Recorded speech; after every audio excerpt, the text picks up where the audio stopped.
Have you ever wondered what differences lie between the red and black ants that we often find in our backyards? Let's delve into the fascinating world of ants and uncover these distinctions. Red ants, often known as fire ants, are notorious for their aggressive behavior and painful sting.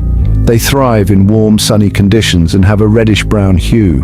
On the other hand, black ants, typically known as carpenter ants, are generally larger, more docile, and are known for their ability to excavate wood to build their nests. While red ants are often seen in large, bustling colonies, black ants prefer a more solitary lifestyle. Their physical traits, too, differ. For instance, the robust jaws of black ants contrast with the slender yet potent stingers of red ants. Despite their differences, when it comes to survival, these tiny creatures can wage wars that are nothing short of epic.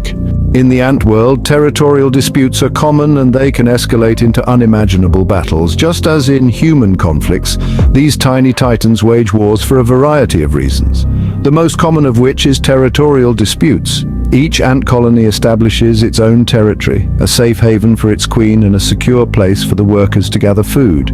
When these territories overlap, the stage is set for a showdown. Another reason for these battles is the competition for resources.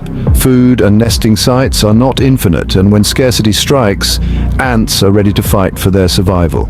Lastly, the protection of the colony is paramount.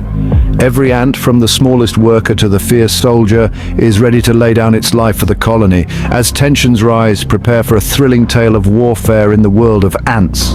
The battlefield is set, the warriors are ready, and the war cry echoes throughout the ant kingdom. The tension is palpable as these tiny titans, the red and black ants, prepare to engage in a battle of epic proportions. On one side, the red ants, known for their fiery spirit and aggressive tactics, gather in formation. Their soldiers, larger and more robust, stand at the forefront, exuding a sense of fearlessness. These soldiers are the protectors, the first line of defense, ready to sacrifice themselves for the colony. Behind them, the worker ants buzz with activity, fortifying their territory and supplying the soldiers with the much-needed sustenance. On the other side, the black ants, renowned for their strategic prowess and sheer numbers, prepare to meet their adversaries.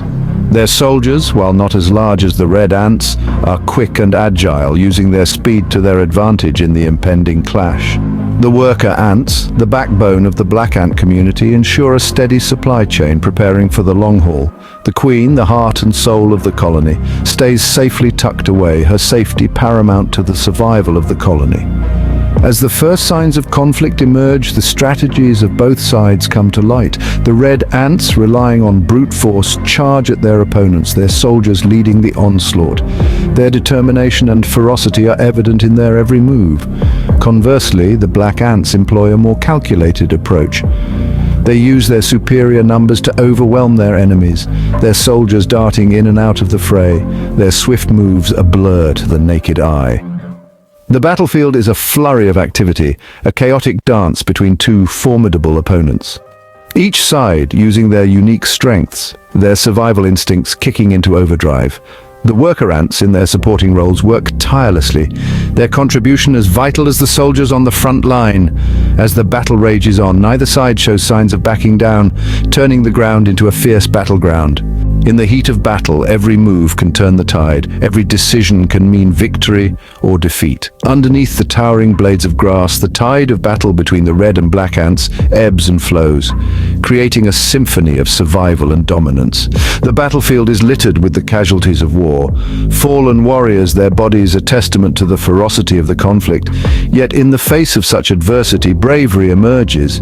A red ant, despite its size, lunges at a black ant twice its size, a daring move that exemplifies the courage that fuels this epic struggle. As the battle rages on, tactics start to come into play. The red ants, known for their aggressive nature, employ a strategy of overwhelming their opponents with sheer numbers. They swarm their adversaries, creating a sea of red that engulfs the black ants. On the other hand, the black ants, larger and stronger, use their brute force to their advantage. They stand their ground, fending off their red assailants with powerful mandible strikes. But this is not just a battle of brawn, it's a battle of brains too. The red ants, in their cleverness, begin to flank their adversaries, cutting off their escape routes. The black ants, on the other hand, form a defensive phalanx, their bodies becoming a living fortress protecting their vulnerable comrades.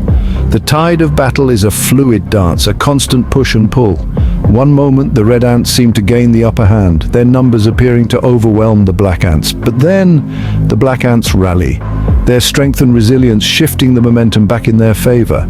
As the sun sets, the battlefield is a scene of chaos and carnage, but the war is far from over. The night will bring a brief respite, a moment to regroup and strategize. But with the next dawn, the ants will march again, and the tide of battle will once more be set in motion. The dawn breaks, revealing the aftermath of the fierce battle between the red and black ants. What was once a bustling anthill is now a battlefield strewn with remnants of the previous night's struggle. The scent of victory and loss hangs heavy in the air, a stark reminder of the war that was waged here. The red ants, victorious, have claimed their prize. Their colony thrives, swelling with the spoils of war. They scuttle about in a flurry of activity, rebuilding, reorganizing, and preparing for the next challenge that nature might throw their way. Their victory, however, is not without cost. Many of their number lie still on the battlefield, a testament to the ferocity of the battle they fought. On the other side, the defeated black ants bear the brunt of the loss. Their numbers have dwindled, their resources depleted, but even in defeat there is resilience. The surviving black ants rally together, caring for the wounded and beginning the arduous task of rebuilding their colony. Their spirit is unbowed, their resolve unbroken. They may have lost this battle, but they're not yet defeated. The cost of this war is high for both colonies. Lives have been lost, resources expended, and homes destroyed. Yet, in the grand scheme of nature, this is but a blip, a fleeting moment in the ceaseless struggle for survival. The red and black ants, small as they are, have shown us the stark realities of nature's battleground. They've demonstrated the fierce struggle for survival, the relentless fight for resources, and the indomitable spirit that drives all creatures, big and small. Their battles, intense and complex, mirror the larger struggles that take place in the wider world every day. In the end, it's a reminder that even in the smallest of creatures, the instinct for survival can lead to battles that are as intense and complex as any fought by larger beings.